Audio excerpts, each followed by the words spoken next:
Hello guys! For today's video, we're going to Corfacan. Para maiba naman tayo guys kasi lagi na lang natin nakikita yung busy road ng Dubai. So ngayon gusto ko lang mag-change ng view. So nandito kami sa Azubres area to drink coffee. At pagkatapos ay mag-head nga kami sa hotel.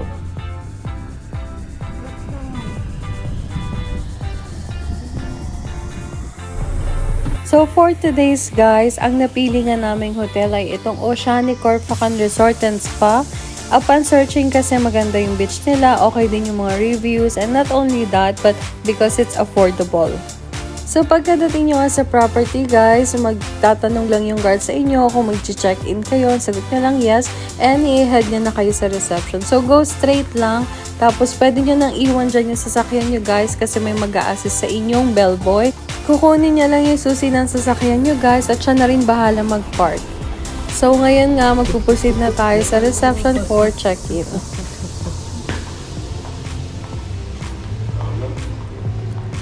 Nung nagpunta nga kami guys, may construction na nagaganap kasi nag-e-expand sila ng property nila. So eto na siya guys, yan yung magiging itsura niya pag natapos na siya. So, dahil bigla ang book nga rin to, ang nabook ko sa online is yung single bed. So, syempre dahil couple kami, kailangan namin ng king bed. Uy. At dahil mainit nga rin sa labas, nag-decide na nga kami magpunta dito kahit maaga pa.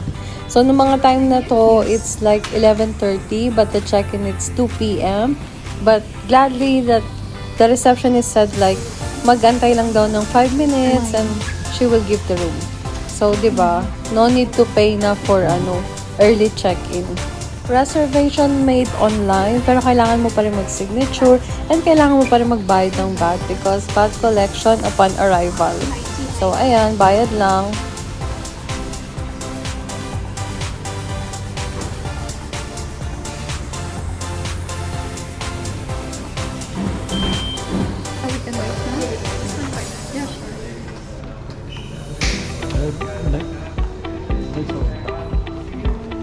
So, dito sa may lobby guys, meron silang cafe. Tapos, banda naman dun sa may harapan, meron naman silang restaurant. Just in there.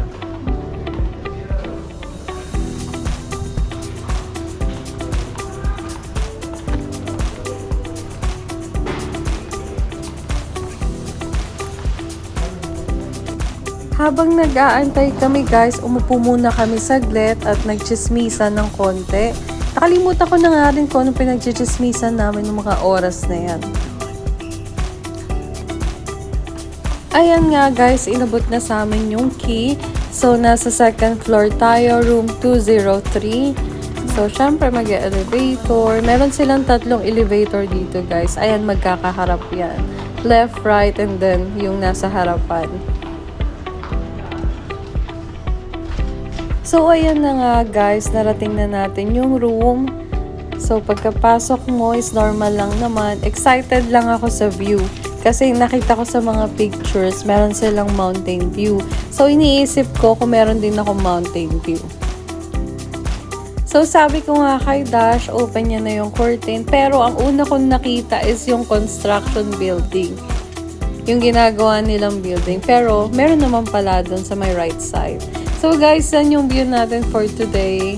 Nakaka-relax siya and super ganda talaga. So ito naman sa room guys, meron tayong king size bed, may TV, merong electric kettle, yung mga glass dyan, tapos may mga tea and coffee din. So yan, normal, may cabinet. Tapos yung bathroom nila, ito naman, normal din. May toilet, may shower, may sink. Malinis and wala namang amoy yung room nila.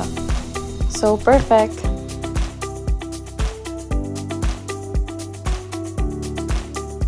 Then, nag-decide na kami mag-proceed sa beach, guys. So, ayan, tatanungin lang nila yung room number mo, then magbibigay sila ng 2 beach towels sa'yo. And then, i-advise ka lang nila na pagtapos mo, kailangan mo ibalik yung beach towel.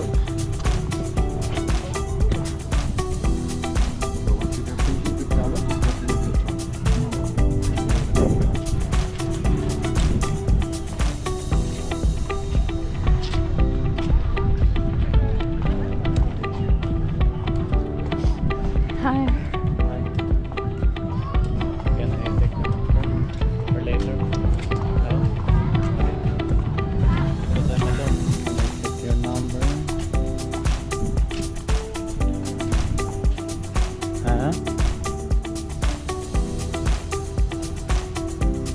So, yun nga guys, bago ka makarating ng beach ay dadaan ka muna sa poolside. Then, ito na nga yung beach, pababa siya. So, isa lang to sa mga nagustuhan ko kasi hindi siya crowded. Hi, sweetheart. Where are you going?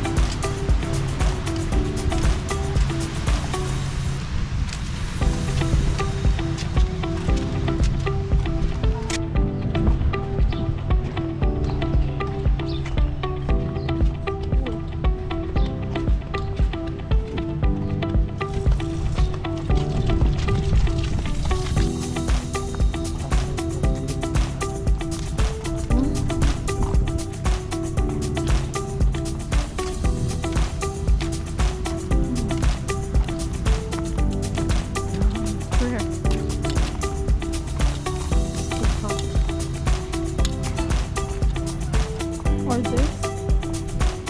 This one? No?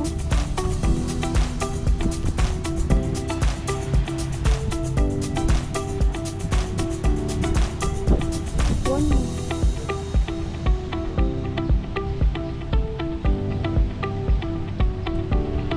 Kung hindi ka pa napupunta dito guys, punta ka na. Promise worth it siya, maganda and peaceful yung lugar. Yan lang muna for today's video guys. See you next time. Bye!